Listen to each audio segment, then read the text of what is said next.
Screen I hope आपसे share हो रही होगी मेरी। हाँ जी। ठीक है। तो सबसे पहले हम लोग आज बात करते हैं दुबई इन्वेस्टमेंट फिट एनालिसिस। ठीक है।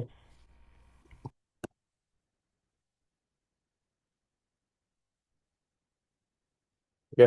तो ये बहुत इंपॉर्टेंट है हमारे लिए कि इंडिया से जो लोग इन्वेस्ट करते हैं, ठीक है, उन इन्वेस्टमेंट करने से पहले हमको ये चीज़ कैसे पता होगी कि वो वहाँ पे इन्वेस्ट कर सकता है।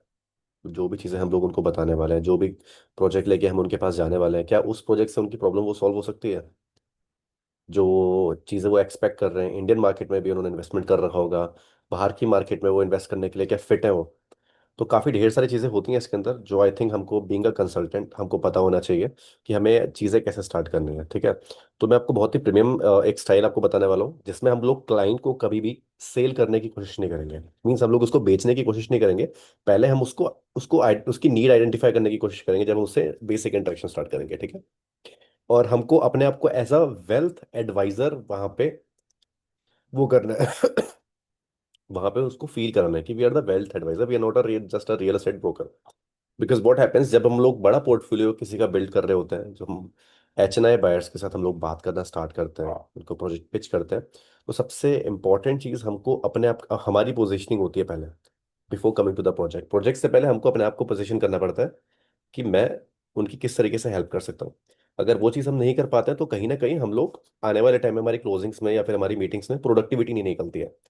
सबसे पहला गोल हमारा ये होता है कि we have to put our self as a financial adviser और इंटरनेशनल रियल एस्टेट कंसल्टेंट, कुछ इस तरीके से, सो दैट उसके दिमाग में पहले हमारी इमेज जो है वो सॉर्टेड हो, सो दैट वो अपनी चीजें खोल के तुमसे बात कर सके। ठीक है।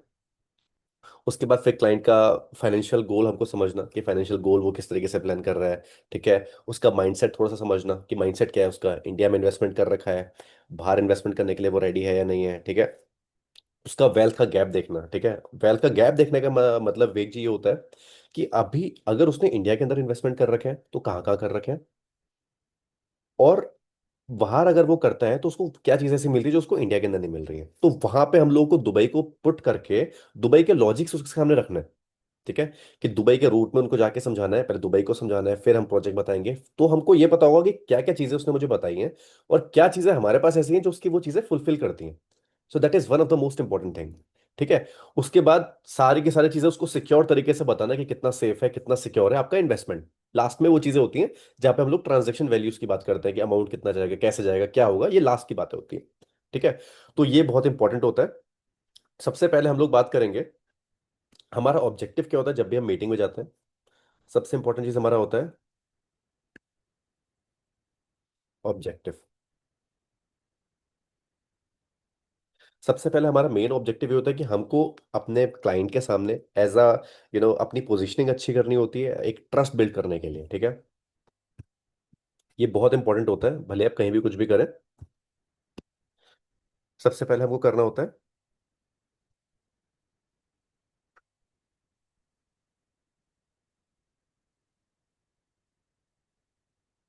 पोजीशनिंग अपनी करनी होती है एज अ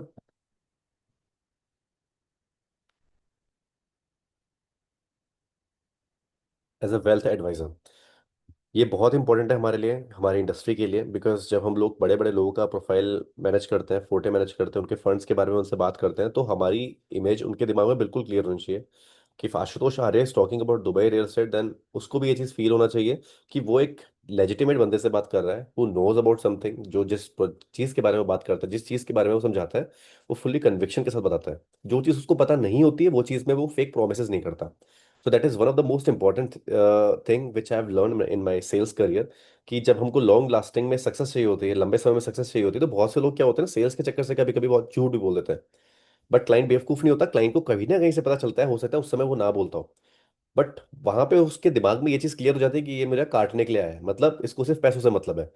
जब हम उसके दिमाग के अंदर ये चीजें बिल्कुल कट करते हुए चलते हैं फ्रॉम द वेरी बिगनिंग, कि जो चीज नहीं पता कि sir let me just confirm from my serial, because हो सकता है कि मैं आपसे कुछ गलत कमिट कर दूं, तो मैं नहीं करना चाहता। जो चीज मुझे नहीं पता है मैं आपको नहीं बताता हूँ, जो चीज मुझे पता है वो मैं आपको बताता हूँ। तो हमको ये ट्रांसपेरेंट रखना होता है अपने आप को।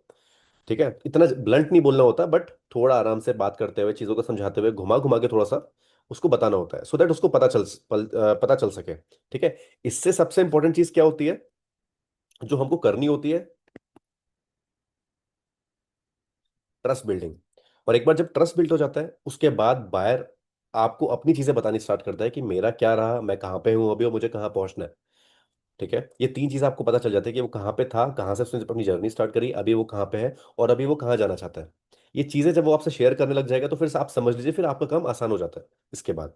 तो ये बहुत इंपॉर्टेंट चीज है जिसको हमको सबसे पहले समझना होता है कि हमको अपने आप को एक ऐसी पोजीशनिंग करनी है उसके दिमाग के अंदर। जब फर्स्ट हमारा इंटरेक्शन हो, हम किसी के थ्रू भले मिलते हो, भले ही हम उनको लिंक्डइन से हम लोगों ने टच किया है, भले ही हमने उसे कोल्ड कॉल किया है, वो ओवर द जूम कॉल हमारे साथ आया है, तो हमको अपने आप को उसके दिमाग के अंदर एक अच्छी पोजीशनिंग अपनी देनी होती है, अपनी वोकैबलरी से, अपने बिहेवियर से, अपनी कन्विक्शन से कि जो चीज़ मेरे पास है, जो चीज़ मुझे पता है और जो चीज़ मैं उसे सुन रहा हूँ, उसके बीच उसके और अपने बीच में हम लोग को एक ट्रस्ट बिल्ड करना है। तो ये सबसे इंपॉर्टेंट चीज़ होती है when it comes to client digging. हम जब क्लाइंट्स को ढूंढने जाते हैं, उन लोगों से इंटरेक्शन करते हैं, उसके बाद जब हम उनसे मीटिंग्स करनी स्टार्ट करते हैं जिसमें हम लोग बात करते हैं, तो ये बहुत इंपॉर्टेंट है। ठीक है, और फुली ग्रेटिट्यूड के साथ हमको इसको करना होता है। ठीक है, तो ये सबसे इंपॉर्टेंट चीज़ है। इसके बाद फिर हम लोग चलते हैं, जो बहुत इंपॉर्टेंट है, डीप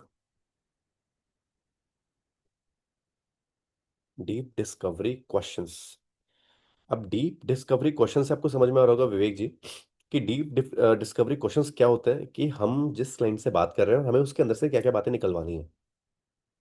ठीक है, और ये बहुत गेम चेंजिंग चीजें होती हैं, क्योंकि अगर हमको ये पता चल गया, बातें करते करते हम लोगों ने ये चीज डिक कर ली, उससे बात करते करते निकलवा ली कि हम वो क्या चाहता है, जिसमें उसका गोल आता है कि वो क्या गोल प्लान कर रहा है। ठीक है, वो क्या करना चाहता है, अभी वो कहाँ पे अपनी लाइफ के किस फेज में चल रहा है, महीने के 1 लाख 2 लाख रुपए कमा रहा है, ऑलरेडी इंडिया के अंदर इन्वेस्टमेंट भी कर रखा है। सपोज मैं हूँ कि मैं आज की डेट में 1 लाख 2 लाख रुपए महीने के कमाता हूँ। ठीक है, छोटे मोटे मैंने लैंड पैचेस बाय कर रखे हैं जिसमें मुझे कैपिटल एप्रिसिएशन मुझे पता है कि आने वाले साल 2 साल के अंदर मिल जाएगा। 2 साल 5 साल का मैंने होल्डिंग पीरियड लेके डाल रखा है, बट अभी पैसे बचते हैं मेरे पास कुछ, तो मुझे वो पैसे कहाँ पे लगाने चाहिए, वहां पे आपका रोल आ जाएगा। अगर मैंने ये सब चीज आपको बता दी तो आपके दिमाग की कैलकुलेशन यहाँ से स्टार्ट होनी चाहिए कि इसका पोर्टफोलियो और कैसे बेटर करना है मुझे। तो सबसे पहले इंपॉर्टेंट चीज हमारे लिए क्या होता है, क्लाइंट का गोल समझना। वट एग्जैक्टली इज इज गोल, वो गोल क्या प्लान कर रहा है। ठीक है, पैसे कितने कमाता है, आने वाले टाइम में उसको फाइनेंशियल फ्रीडम चाहिए, अच्छी रेंटल इनकम, पैसिव इनकम, कुछ भी चाहिए, तो गोल हमको समझना बहुत इंपॉर्टेंट है कि उसका फाइनेंशियल गोल क्या है। रियल एस्टेट में इन्वेस्टमेंट करके उसको इंडिया के अंदर क्या मिला, बाहर क्या मिलेगा, उसका गोल हमको सबसे पहले समझना होता है। गोल समझने के बाद बजट। बजट इतना इजीली पता नहीं चलता ये, लेकिन हमको कहीं ना कहीं से थोड़े थोड़े हमको बात करते करते थोड़ी थोड़ी चीजें समझ में आती है, क्योंकि बजट मैंने अभी ऐसा आज तक नहीं देखा कि क्लाइंट ने बहुत ब्लंटली बजट बताया। कुछ क्लाइंट तो बोलते हैं बजट की प्रॉब्लम ही नहीं है। ठीक है, तो उनको उनको सीधे 10 15 20 करोड़ की प्रॉपर्टी बतानी होती है, महंगी से महंगी जो है, सर अगर बजट, फिर वो थोड़ा सा नीचे जाता है, फिर वो बोलता है नहीं नहीं सर इतना बजट नहीं है। मैंने कहा सर फिर बताइए ना, आप जिस शहर के बारे में बात करें, मैं तो सर आपको 45 मिलियन दिरहम्स का भी मेंशन दे सकता हूँ, मोनाको मेंशन। बट यही चीज है कि सर आप जितना अच्छे से मुझे बताएंगे, चीजें बताएंगे, तो मैं आपके अकॉर्डिंगली दे सकता हूँ। तो फिर वो बताएगा नहीं मेरा 5 करोड़ का बजट, ठीक है सर 5 करोड़ का बजट रेडी है, बोले रेडी तो नहीं है। ठीक है सर परफेक्ट, मैं आपको बताता हूँ कि सर आपको मैं ऐसी प्रॉपर्टीज दे सकता हूँ which is in a flexible payment plan where you don't have to make upfront payment, जहां पे आपको पेमेंट की फ्लेक्सिबिलिटी मिल जाएगी, महीने के 1 लाख 2 लाख रुपए की आपकी किस्तें बनेंगी। I you okay with it, 1 lakh रुपए की किस्त वगैरह दे सकते हैं। बोले कि ठीक है, चलिए सर मैं कोशिश करता हूँ कि मैं इससे भी अच्छा पेमेंट प्लान आपको दिलाऊं जिसमें आपको 3 3 महीने के अंदर पैसे देने पड़ेंगे, फिर 6 6 महीने के अंदर पैसे देने पड़ेंगे, सो दैट आपके ऊपर हर महीने का बर्डन ना हो। चलेगा, it's is that okay for you? Yes, बोलेगा yes. Yes yes yes yes कराते हुए चलना है, पूछना है, उसकी प्रॉब्लम को समझना है, फिर एक थोड़ी सी बड़ी बात करनी है कि उसको लगे यार हाँ इतना कर सकता हूँ, फिर एक रिबर्टल देके ये बताना कि चलिए सर मैं और बेटर करता हूँ इसे, मैं आपको 6 महीने के अंदर 3 महीने के अंदर आपको जैसे पार्शियल पेमेंट्स बना के देता हूँ, जहां पे आपको आराम आराम से पेमेंट्स करने होंगे। तो उसका दिमाग खुलेगा और कि यार ये भी सही है, अब्रॉड में घर भी हो जाएगा और ये भी हो जाएगा। तो यहाँ से हमको बजट निकलवाना पड़ता है इस तरीके से बात करके। ठीक है, वो बताएगा नहीं, आपको पूछना है, फिर उसको कितना रेडी है कितना रेडी नहीं है, फिर वो बजट बताएगा, फिर आप उसको बोले कि ये कर सकते हैं, फिर वो हाँ बोलेगा, फिर उसको और इजी कर दीजिए। इससे क्या होता है ना, हमको क्लाइंट के अंदर घुसने का मौका और मिल जाता है। ठीक है, इसके बाद सबसे इंपॉर्टेंट चीज हमारी क्या होती है, साइकोलॉजी। ठीक है, अब साइकोलॉजी से आपको समझ में आ रहा होगा विवेक जी, हर क्लाइंट सेम नहीं होता। तो हो सकता है कि कुछ क्लाइंट्स जो सीधे हों, जिनको मार्केट के बारे में नहीं पता हो, वो आपसे बहुत जल्दी ओपन अप होंगे। ठीक है, वो सब कुछ जानना चाहेंगे आपसे। ठीक है, बहुत क्यूरियोसिटी होगी उनके अंदर, यार अच्छा ऐसा भी होता है ऐसा भी होता है, मुझे बताइए ये भी बताइए, वो पूरा दुबई समझेगा आपसे, आपको लगेगा इसके पास तो मैं बेच के ही निकलूंगा। बट होता क्या है ना, कभी कभी जो ज्यादा बोलने वाले जो क्लाइंट्स होते हैं वो लेते नहीं है, और कभी कभी जो साइलेंट क्लाइंट्स होते हैं वो आते हैं, बैठते हैं, समझते हैं, और उनको ठीक लगता है वो डिसीजन ले लेते हैं। तो साइकोलॉजी क्लाइंट की, ये देखिए, ये एक दिन में समझ में नहीं आती है। क्लाइंट की साइकोलॉजी समझने के लिए आपको मीटिंग्स करनी पड़ती हैं, और मैक्सिमम नंबर ऑफ मीटिंग्स के बाद आपके अंदर कन्विक्शन खुद से आ जाता है कि किससे कितनी बातें करनी है। फिर आपको मुझे सिखाने की जरूरत नहीं पड़ती। तो साइकोलॉजी के बाद सबसे एक और इंपॉर्टेंट चीज होती है, which is our this decision making. What is decision making? समझ में आ गया। ठीक है, प्रोजेक्ट अच्छा है, आपने अच्छे से कंसल्ट करा मुझे, ठीक है, फंड्स भी हैं हमारे पास, ठीक है, लेकिन डिसीजन मेकिंग हाथ में नहीं है। और डिसीजन मेकिंग में भी विवेक जी दो चीजें होती हैं, ये भी मैं आपको बता देता हूँ, ठीक है, when it comes to Dubai.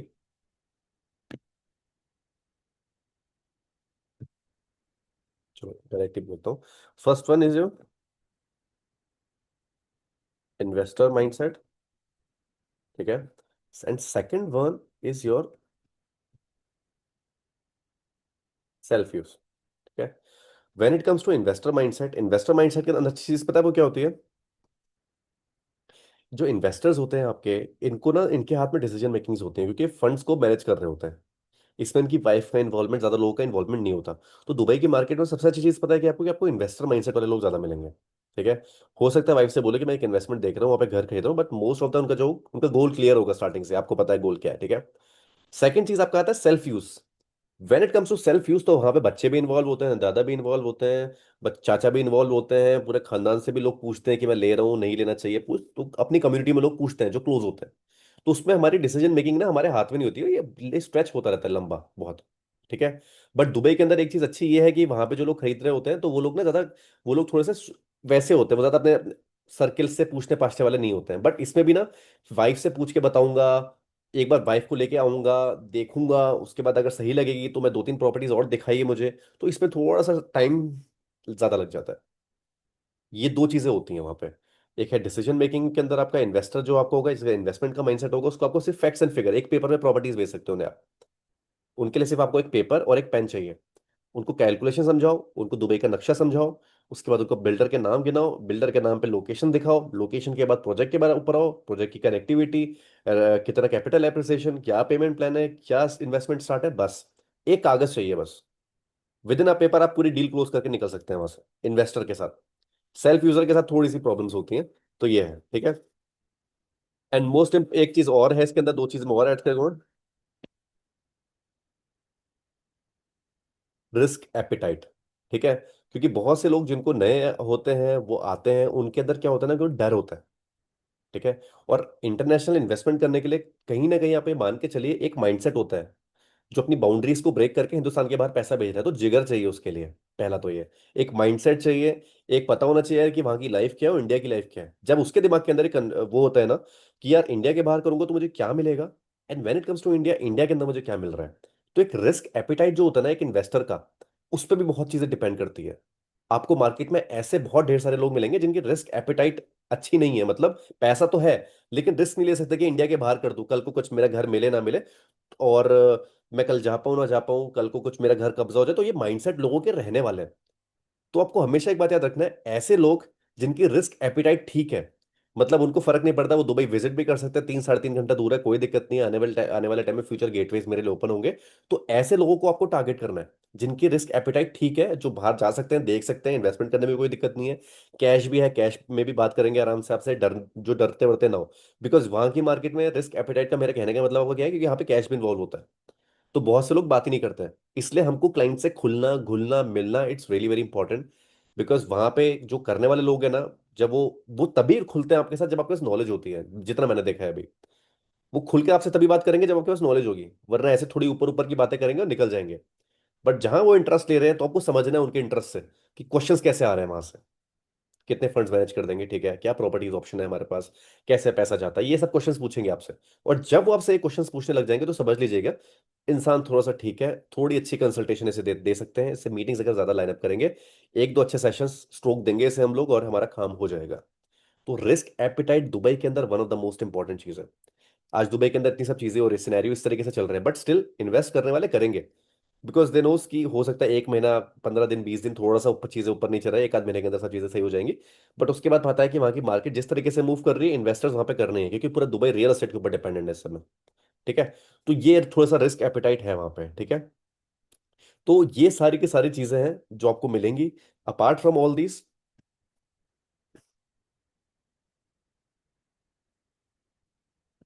कुछ कुछ हिडन ऑब्जेक्शंस भी होते हैं। हिडन ऑब्जेक्शंस ये सारे के सारे चीजें तो आपके दिमाग के अंदर रहेंगी कि आपको अपने क्लाइंट से ये सब चीजें निकलवानी है। आप अपना माइंडसेट, अपनी स्क्रिप्ट, जो भी सोचेंगे क्लाइंट से, जो भी इंटरेक्शन होंगे, थोड़े लंबे हो सकते हैं, थोड़े छोटे हो सकते हैं, लेकिन आपके दिमाग के अंदर ये हमेशा होना चाहिए कि क्लाइंट से उसका गोल पता करना है कि अभी वो कहाँ है, कहाँ पहुंचना चाहता है। बजट आपने बातों बातों में पूछ लिया कि बोला कि यार आड़े टेढ़े आंसर्स दिए उसने कि बजट की दिक्कत नहीं है, ये नहीं है, वो नहीं, लेकिन मैंने आपको बताया कि ठीक है, तो मैं मुनाको मैशंस ले लीजिए सर, मेरा आपका भी काम हो जाएगा, मेरा भी काम हो जाएगा, मुझे भी पैसे कमाना है और आपके पास भी पैसों की कमी नहीं है, तो मुनाको मेंशन लेके ही जिंदगी भर कुछ करने की जरूरत ही नहीं है, एक ही बार आप लो और छुट्टी करो। ठीक है। उसके बाद आपको क्लाइंट की थोड़ी सी साइकोलॉजी भी पता होनी चाहिए कि कौन सा फेकू क्लाइंट है और कौन सा थोड़ा सा जेन्युइन क्लाइंट है, कौन सा क्लाइंट ऐसा है जो सुनता है, समझता है, फिर रिएक्ट करता है, कौन सा क्लाइंट ऐसा है कि सब कुछ जानना है उसे। तो ये क्लाइंट मीटिंग्स जितनी ज्यादा आप करेंगे, इसमें लिख देता हूँ आपको। नहीं। अच्छा, ये मोनाको मेंशंस जो है, it is a kind of land purchase ना फिर? नहीं, मेंशंस बने हुए मिलते हैं, लैंड के साथ पूरा घर मिलता मेंशंस है। है। तो ये क्या लीज पे होता है या इसमें भी नहीं नहीं, फ्री रजिस्टर्ड होल्ड, जैसे free normal? Hold, free hold, free hold, life time. अच्छा। Life free hold. क्योंकि जैसे वहाँ पे मोस्टली हम बात कर लीज की बात कर रहे थे ना, नहीं कि नहीं नहीं लैंड नहीं परचेज करने की शुरू। नहीं नहीं नहीं नहीं नहीं नहीं, वो कम्युनिटी के अंदर का पार्ट है वो आप ओके। इंडिविजुअली खरीद रहे हैं, वो कम्युनिटी का वेनिस, अजीजी वेनिस जो प्रोजेक्ट है, प्रोजेक्ट का नाम अजीजी वेनिस ही है। उस अजीजी प्रोजेक्ट, अजीजी वेनिस के अंदर मोनाको मेंशंस है, तो वो कम्युनिटी का पार्ट है। ओके। मैं उसके और पूरा ये अंदर मोनाको बाउंड्री। मेंशंस। ओके। और मोनाको मेंशंस किसी और प्रोजेक्ट में भी हैं या इन्होंने फर्स्ट टाइम लॉन्च नहीं नहीं किया? नहीं, इनके खुद के हैं वो, और किसी प्रोजेक्ट में नहीं है। ठीक है। हाँ, आते हैं प्रोजेक्ट के ऊपर, मैं बात करेंगे, बताऊंगा आपको। ठीक है। तो ये मैक्सिमम नंबर ऑफ मीटिंग्स आपकी जितनी होती जाएंगी, आपका कन्विक्शन लेवल, आपको क्लाइंट को जजमेंट कैसे करना है, किसके साथ टाइम इन्वेस्ट करना है, नहीं करना है, वो आपको समझ में आ जाएगा। बट अगेन मैं आपको बोलूंगा, जब तक 100 मीटिंग्स नहीं हो जाती विवेक जी, हर क्लाइंट को अपना प्रोस्पेक्ट समझिए। जो बैठ गया आपके साथ, आप अपना हाथ साफ करिए, बैठिए, बताइए। उसका मन नहीं भी है फिर भी बैठाइए, हंसिए, मजाक करिए, लेकिन 100 मीटिंग्स तक करिए, प्रैक्टिस करिए। जनरली मैं आपको बता रहा हूँ, जिसको नहीं भी लेना उसको भी बैठ के समझाइए, उसको दुबई की एजुकेशन देके उठाइए, आपके अंदर चेंज आ जाएगा उससे, आपको सीखने को मिल जाएगा। ये मत सोचिए वो लेगा या नहीं लेगा, वो सोचना ही नहीं है आपको। 100 मीटिंग से पहले, 100 मीटिंग से पहले आपको सोचना ही नहीं है कि he is going to buy this apartment, he is going to invest in Dubai और नॉट। आपके दिमाग में ये चीज क्लियर हो चाहिए कि आपने अपने 100% एफर्ट्स दिए, आपने उसको अच्छे से बताया है। और जब वो टेबल से उठेगा तो बोलेगा सर जरूर सोचिएगा इसके बारे में, अगर आप चाहें तो मैं आपकी और भी कराता हूं, तो इन्वेंट्री निकाल के देता हूं आपको, आप आइए देखिए, इन्वेस्ट करिए। ठीक है। वो बोलेगा हाँ अभी तो पैसे नहीं, चलिए सर कोई दिक्कत नहीं, this is my card, take this card with yourself. और कभी भी कुछ भी लगे सर, कोई अजान पहचान का बंदा भी होगा करेगा, बढ़िया चीज है सर। किसी के पास 1.5-2 करोड़ का इन्वेस्टमेंट किसी को करना है और समझना है, इन्वेस्टमेंट नहीं करना, समझना है, सिर्फ समझवा दीजिए sir, I am telling you पैसा बनाएगा, बस दैट्स इट। ये काम है अपना विवेक जी, बहुत सिंपल काम बता रहा हूँ, ये काम है अपना कि लोगों को बैठ के समझाना अच्छे से। ठीक है। ये उसके बाद फिर आपको डिसीजन मेकिंग में आपको समझ में आ जाएगा कि कौन इन्वेस्टर माइंडसेट क्या है, किसका सेल्फ यूज का पर्पस है। सेल्फ यूज पर्पस आपको हमेशा स्ट्रेच करते हैं, इन्वेस्टर को पता है एक पेपर में बेचना होता है, दैट्स इट। उसके बाद risk appetite, of course it's an international investment, किसी किसी का पहला होगा, जिसके लिए पहला होगा उसके लिए बहुत बड़ी चीज होगी है, तो उसके दिमाग में बहुत ढेर सारे रिस्की क्वेश्चंस होंगे, उसको डर लगेगा लेकिन वही डर को आपको एज अ कंसल्टेंट उसके डर कम करना है, और डर के बदले की जो अपॉर्चुनिटी कॉस्ट है, जो उसमें उसको ग्रोथ दिखेगी, वो दिखानी है आपको। ठीक है। एंड कुछ हिडन ऑब्जेक्टिव्स होते हैं विवेक जी। हिडन ऑब्जेक्टिव्स में का मतलब ये होता है कि ये सब चीजें तो आप करेंगे, बट इसके अलावा भी कुछ और ऑब्जेक्ट, और भी कुछ ऑब्जेक्शंस आएंगे आपको। वो आपकी लोकेशन के हिसाब से हो सकते हैं। ठीक है। किन लोगों से आप मिल रहे हैं, वो आपके पर्सनल एक्सपीरियंसेस होंगे, जिसको मैं बोलता हूँ हिडन ऑब्जेक्टिव्स। मेरे हिडन ऑब्जेक्टिव्स कुछ क्या थे, अब तो खैर मुझे सबके आंसर्स आते हैं, सब मुझे पता है कैसे करना है। कुछ हिडन ऑब्जेक्टिव्स आपके लिए आएंगे जो ये सब चीज से अलग होंगे, तो वो जब आप मीटिंग्स करेंगे तो आपको समझ में आएंगे, फिर वो आप मुझे बताएंगे कि इसके अलावा भी मुझे ऑब्जेक्टिव्स आते हैं, मतलब कुछ ऑब्जेक्शंस आते हैं, सॉरी, हाँ ऑब्जेक्टिव बोल रहा हूँ, ऑब्जेक्शंस आते हैं, वो क्या ऑब्जेक्शंस हैं, वो आपके अपने पर्सनल एक्सपीरियंस से होंगे। इतने ही चीजें तो आपको करनी है, deep discovery questions. So that is something which is really very important. ठीक है। इसके बाद, ठीक है, अब इसके बाद एक चीज और आती है। हम्म, हम्म, हम्म, कैसे करेंगे इसे, ओके।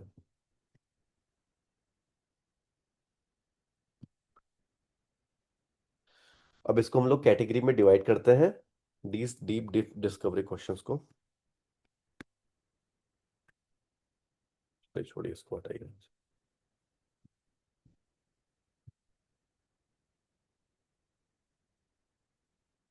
कैटेगरी ये,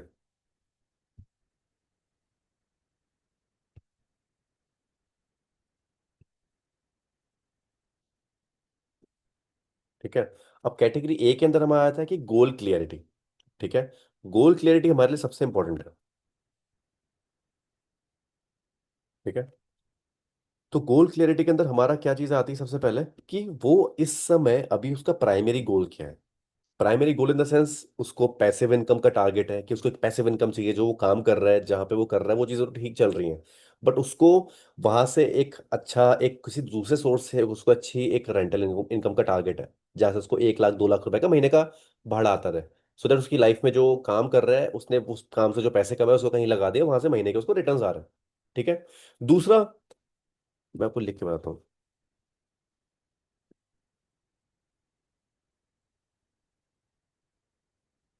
स्क्रीन थोड़ा जूम कर लीजिए आशुतोष जी। हाँ,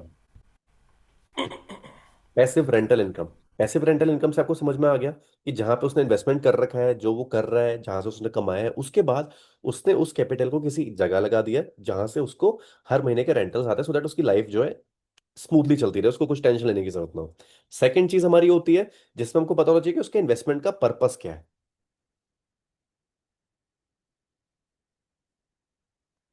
इन्वेस्टमेंट पर्पस से विवेक जी ये होता है कि देखिए, बहुत से लोग ऐसे भी होते हैं ना जो वहां पे अपने पैसे को सिर्फ पार्क करेंगे। ठीक है, बहुत से लोगों को रेंटल इनकम से मतलब नहीं होगा, उनकी ऑलरेडी यहाँ पे इंडिया में इतनी अच्छी रेंटल इनकम होगी। कुछ लोग वहाँ पे इन्वेस्टमेंट पॉइंट ऑफ व्यू से करेंगे कि यार पैसा पड़ा ही हुआ है, यहाँ पे इसको रखना पड़ता है, संभालना पड़ता है, इसको किसी रूट से वहाँ पे पहुंचवा दो, अपने नाम पे दो कुछ प्रॉपर्टीज जोड़ लो, तो हमारा काम वहाँ पे सही हो जाएगा। ठीक है, तो उससे क्या होता है कि हमको पता चल जाता है यार कि ये कैसा बायर है, इसको एक प्रॉपर्टी नहीं फिर 10 प्रॉपर्टी लेगा, इसको अच्छी प्रॉपर्टी ही देनी है हमको। ठीक है, अच्छी जगह ही इन्वेस्टमेंट कराना है। इसको 9 बोल के 10 दोगे, ये ज्यादा बेटर है। ठीक है, तो मतलब ऐसे क्लाइंट्स को जो इन्वेस्टमेंट करने वाले होते हैं, कैश बायर्स होते हैं, इनको जिनको लालच नहीं होता ना ज्यादा, तो देखिए सेल्स में हमेशा एक चीज होती है कि हम लोग ना रेंटल्स और कैपिटल में थोड़ा बहुत ऊपर नीचे हेरफेर करते हैं, बोलते हैं 1 आध% ऊपर बता दिया। बट जो इन्वेस्टर्स माइंडसेट वाले जो लोग होते हैं, जो इन्वेस्टमेंट करते हैं, उनको ना, अब जहां 8 मिलता है ना वहां 7 बोलोगे, उसके बाद 7 के बाद जहां पे 8 टके का मिलेगा ना, वो आपको कभी छोड़ के नहीं जाएगा। कि यार बंदे ने 7 बोला और मैंने 7 पे लगाया, मुझे 8 मिल रहा है वहां पे रेंटल साल का, 8 टके का। ठीक है, कंपैरेटिवली कि आपने 9 10 बोला है और मिल उसको 6 7 रहा है, 7 8 रहा है, वहां पे कम हो जाती है वैल्यू आपकी भी और उस प्रॉपर्टी की भी। और जहां पे हम लोग कम बताते हैं उसको ज्यादा मिल जाता है, तो उसकी एक्सपेक्टेशन होती है कि यार बंदे ने जैसे ही बताया, अच्छा हुआ ये। ठीक है, उसके बाद again time horizon. Time horizon के अंदर विवेक जी क्या होता है कि किस टाइम लाइन के अंदर वो क्लोज कर सकता है। ठीक है, उसका टाइम हॉरिजॉन, क्लोजिंग का टाइम हॉरिजॉन कितना है, कि प्रोजेक्ट समझाया, सारे ऑब्जेक्टिव्स क्लियर कर दिए, उसके माइंड में क्या क्या क्लियरिटी उसको चाहिए, वो सब चीजें जब हम लोग से दे दी। ठीक है, उसके बाद जो चीज आती है कि अब चलो ठीक है, सब चीजें जो उसको चाहिए थी हमने बता दी, अब हमारी क्लोजिंग्स का क्या। अब वो पेमेंट कब देगा, क्या चेक कब देगा, कैश कब देगा, वो सब चीजें कैसी होंगी, तो हमको वो समझनी होती है, वो चीजें भी बहुत इंपॉर्टेंट होती हैं। ठीक है, जब हमको ये चीजें पता चल रही थी, हमको पता चलता है कि टाइम हॉरिजॉन 2 महीना, ये मतलब कोशिश हमेशा ये रहती है कि हाइप बना के इंस्टेंट क्लोज करो। कभी कभी इंस्टेंट क्लोजिंग्स नहीं होती है, फॉलोअप लगता है, कुछ टाइम लगता है, फंड्स आने होते हैं मैनेज करने, तो हमको अपना फॉलोअप रखना होता है। टाइम हॉरिजॉन के अंदर 2 चीजें आती हैं।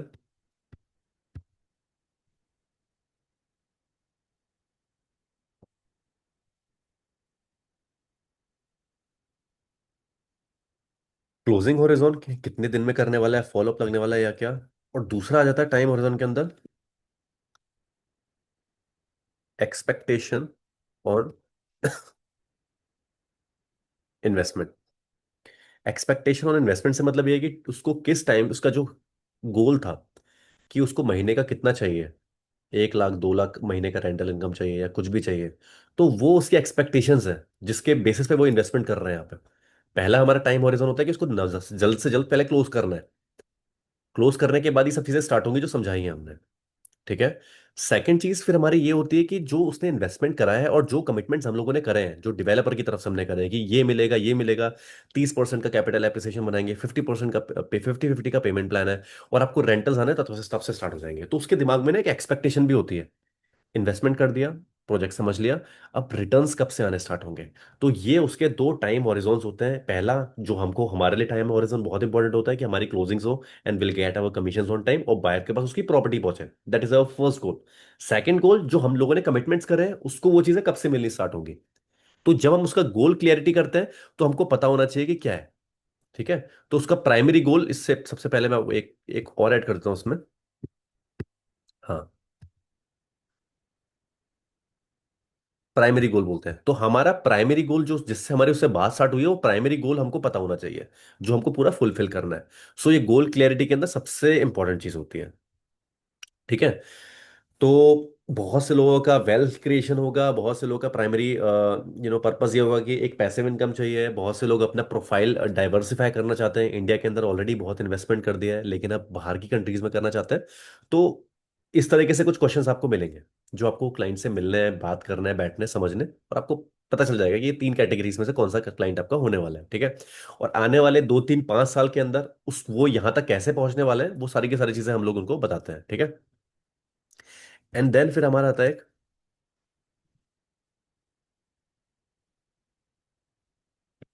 फाइनेंशियल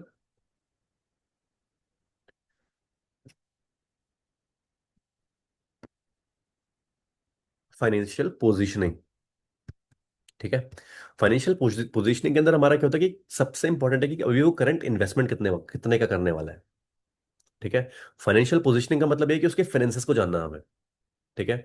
उसका करंट इन्वेस्टमेंट कितने का होने वाला है, कितने फंड्स वो लेके चल रहा है, कितने फंड्स वो भी लगा सकता है, पैसे कहाँ से आने हैं, he is a cash buyer है। ठीक है। उसके बाद फिर रियल एस्टेट में उसका एक्सपोजर कैसा है। रियल एस्टेट के अंदर उसने अभी तक उसका पोर्टफोलियो कैसा रहा है, इंडिया के अंदर उसने इन्वेस्टमेंट करा है। अगर इंडिया के अंदर उसने इन्वेस्टमेंट करा है तो आपको उसको ज्यादा चीजें बतानी नहीं पड़ेंगी। तो उसको, अगर वो टीयर 1 सिटीज के अंदर किसी डेवलपर की प्रॉपर्टीज में पैसा इन्वेस्ट कर चुका है, तो आप एक बात जान लीजिए विवेक जी, उसको ज्यादा समझाने की जरूरत नहीं है आपको प्रोजेक्ट के बारे में, कैपिटल एप्रिसिएशन। उसको सिर्फ फिगर्स बतानी होती है फिर हमें, क्योंकि उसको पता है शोभा के प्रोजेक्ट दुबई में है तो इंडिया में भी है। ठीक है। डीएलएफ के प्रोजेक्ट्स इंडिया में है, तो वहाँ इंडिया के सबसे टॉप नॉच डेवलपर है, दुबई के डेवलपर्स क्या क्या चीजें देते हैं फिर आपको वो बताना होता है। तो जो लोग ऐसे जगह इन्वेस्टमेंट कर रहे होते हैं तो उनको हमेशा देना वो होता है। और दूसरी चीज, उनको बजट के लिए कंफर्ट करना। मैं लिख के बताता हूँ आपको। ठीक है। सबसे पहले हमारा आता है करंट इन्वेस्टमेंट। मैं बोलते बोलते मैं भी भूल जाता हूँ कभी कभी। सबसे पहले आपका आता है करंट इन्वेस्टमेंट, जिसमें हम लोग उनको ये बताते हैं कि कितना इन्वेस्टमेंट करने का, कितना कैपिटल उसके पास रेडी है, कितना वो करना चाहता है, उसका भी प्लान्स क्या है।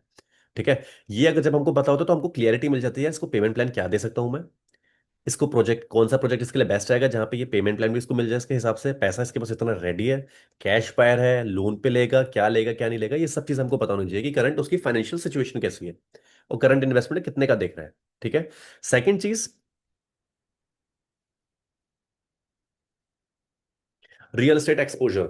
रियल एस्टेट एक्सपोजर के अंदर विवेक जी काफी चीजें हैं। रियल एस्टेट एक्सपोजर की अगर हम बात करते हैं तो पहली चीज तो ये है कि जो इंसान दुबई विजिट करके आया है और उसने इंडिया के अंदर भी टीयर 1 सिटी के अंदर अच्छे डेवलपर्स के अंदर प्रोजेक्ट्स में इन्वेस्टमेंट कर रखा है, तो जब वो जाता है ना किसी दूसरे कंट्री में घूमने के लिए, तो उसको वो चीजें ना समझ में आती हैं, फैसिनेट करती हैं कि अगर इतना डेवलपमेंट यहाँ पे हो रहा है तो प्रॉपर्टीज तो बिक रही है यहाँ पे।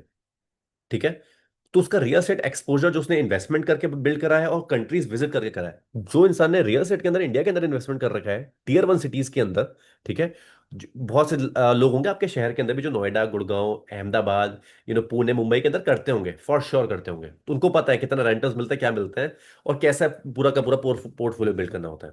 उनको दुबई के बारे में भी पता होगा 100% कि वहां की मार्केट कैसी है, वहां की मार्केट में भी अपार्टमेंट्स बनते हैं, वहां की मार्केट में भी अमेनिटीज मिलती है, बट वहां पे रेंटल्स अच्छे हैं, कैपिटल एप्रिसिएशन अच्छा है। और जो लोग वहां विजिट करके आए हैं विवेक जी, तो आप समझ लीजिए कि वो क्लाइंट को आपको क्लोज करने में ज्यादा टाइम नहीं लगेगा। उनकी फाइनेंशियल पोजीशनिंग आपके दिमाग में हो जाए कि यार ये बंदा ऐसा है, ऑलरेडी इन्वेस्टमेंट कर चुका है, तो सर समझाना नहीं है। ओ माय गॉड, 10 मिनट है, मेरी मीटिंग और होगी, दोबारा करते हैं। ठीक है। ठीक है। तो ये हमारा होगा फाइनेंशियल पोजीशनिंग। ठीक है। तो उसको आपको इन्वेस्टमेंट कराने में ज्यादा टाइम नहीं लगेगा। ठीक है। और इसके बाद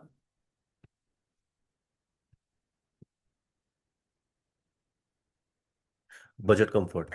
आपको उसके जो बजट है, बहुत से लोग ऐसे होंगे जो दुबई में इन्वेस्टमेंट करना चाहेंगे, लेकिन वो 1.5 से या 1.5 करोड़ के आसपास के होंगे। तो हमको किसी भी क्लाइंट को छोटा या बड़ा फील नहीं करना। बहुत से क्लाइंट्स ऐसे होंगे जो 50 लाख रुपए का इन्वेस्टमेंट लेके चल रहे होंगे। और जनरली विवेक जी, मैं आपको बताता हूँ ये चीज, जो क्लाइंट के पास बजट कम होता है ना, उन क्लाइंट को कभी डिमोरलाइज नहीं करना होता कि आप दुबई में कहाँ देख रहे हैं सर, ईगो हर्ट नहीं करने का है उनका। उनका जो बजट है, उनके बजट को समझिए। बहुत से लोग 50-60 लाख रुपए लेके चलते हैं, बट हमको पता है 50-60 लाख रुपए अगर वो लेके चल रहे हैं तो 20 लाख रुपए, 75 लाख रुपीज अगर वो अपनी जुगाड़ कर सकते हैं, और तो हम लोग उनको पेमेंट प्लान के साथ भी प्रॉपर्टीज दे सकते हैं। तो ऐसे बायर बहुत मिलेंगे मार्केट में आपको। वो क्लाइंट सिर्फ तभी प्रॉपर्टी बाय करते हैं, उन उन लोगों को हम प्रॉपर्टी सिर्फ तभी दे सकते हैं, अपार्टमेंट के अंदर इन्वेस्टमेंट तभी करा सकते हैं जब आपका उनका कंफर्ट लेवल बहुत अच्छा होगा। ठीक है। आपको बताएंगे कि मेरा बजट तो इतना है, बट वहां पे प्रॉपर्टीज महंगी है, तो नहीं, ऐसा नहीं है सर, आइए बैठिए, मैं आपको बताता हूँ। तो वही सब चीजें आपको लेते हुए आना है। और फिर जब ऊपर की चीजें सही हो जाती है, फिर आपको फाइनेंशियल पोजीशनिंग के अंदर, जब आप उनके फाइनेंसेस के अंदर जाएंगे, तो आपको समझ में आ जाएगा कि 50 लाख रुपए का तो बजट लेके बंदा चल ही रहा है। इसको इमेनिटीज देके, प्रोजेक्ट दिखा के 20-1 लाख रुपए कर लेगा साल भर के अंदर और मैनेज। तो उसको बताना है, फिर उसको पर्क्स बेचने हैं आके। तो बजट में आप उसको हमेशा आपको कंफर्ट रखना है। और उसके बाद last but not the least,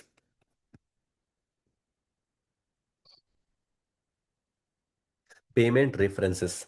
किस तरीके से पेमेंट जाएगा, कैश बायर है, लोन वाला है, मॉर्गेज वाला है, कैसा बायर है। ठीक है। और most of the cases India में आपको कैश बायर्स मिलने वाले हैं, हमारे टारगेट ऑडियंस ही वो है। बट उसके अलावा बहुत आईटी वाईटी के भी होते हैं जो मिल जाते हैं कभी।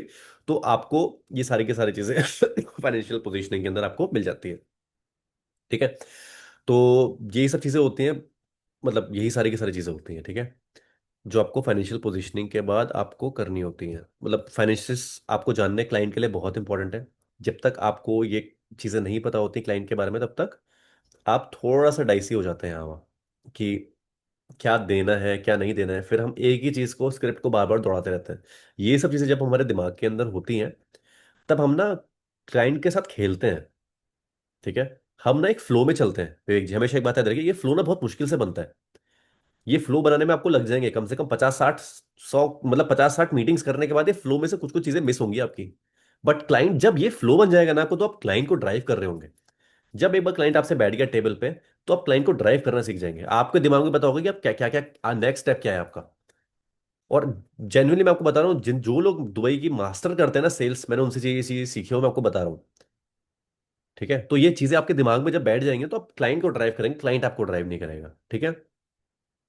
और इसके बाद एक चीज और होती है जो मैं आपको बताना चाहता हूँ, which is experience and mindset.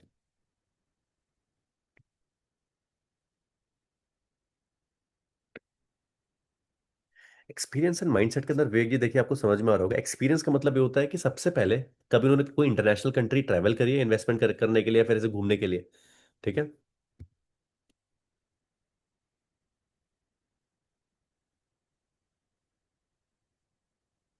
Previous international investment, इससे पहले उन्होंने कभी कोई प्रीवियस इंटरनेशनल इन्वेस्टमेंट कर रखा है।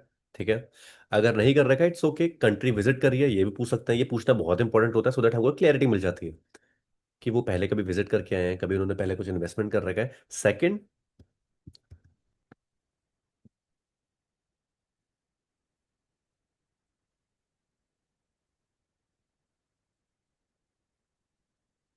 Indian real estate market experience, जैसे कि मैंने आपको ऊपर बताया।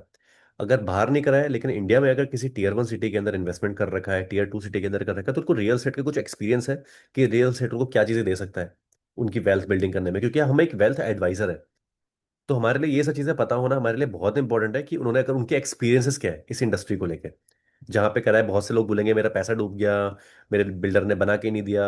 नेगेटिव क्वेश्चंस भी आएंगे आपके पास, बट उनको पॉजिटिव कैसे लेना है वो आपको पता होना चाहिए। ठीक है। तो ये दो चीजें होते हैं, एक्सपीरियंस एंड माइंडसेट। तो ये दो चीजें बहुत इंपॉर्टेंट है। पहले, इंटरनेशनल इन्वेस्टमेंट अगर करा हुआ है किसी कंट्री के अंदर, बाहर नहीं किया है तो बाहर कहीं विजिट करा है। तो सो दैट दुबई की अगर हम बात करेंगे, दुबई का भी विजिट करा है आपने, पता होना बहुत इंपॉर्टेंट है। सेकंड चीज, बाहर नहीं भी करा, इंडिया के अंदर अगर उन्होंने रियल एस्टेट के अंदर कुछ एक्सपीरियंस किया है, तो ये बहुत इंपॉर्टेंट है। तो इससे आपको क्या समझ में आती है विवेक जी, आप मुझे बताइए इन दो चीजों से।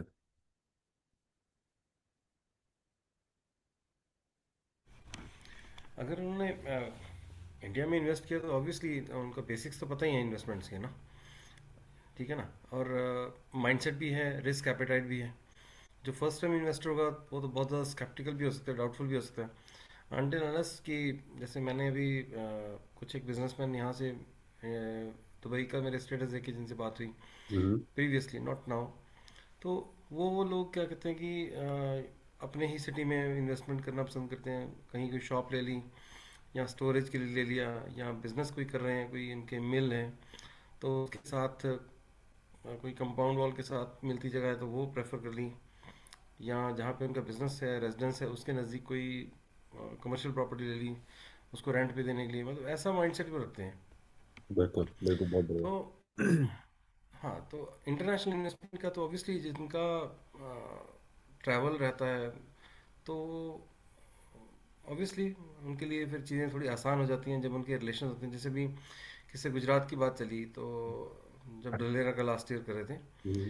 तो उन्होंने अपने किसी गुजरात में किसी को फ़ोन किया या नहीं किया, बट एक फीडबैक तौर पे उन्होंने बात कर ली। हम्म। अभी जैसे मैं एक्सपो में गया तो वहाँ पे अहमदाबाद की पार्टी मिली, तो he was the owner of that company. तो हम्म। वही बात कर रहे थे, कहते धलेरा में चीज़ें तो अच्छी हैं, government will not let it down. तो वो अपना व्यू पॉइंट करे कि 10 से 15 साल का होराइजन लेके करते हैं तो इट विल बी गुड।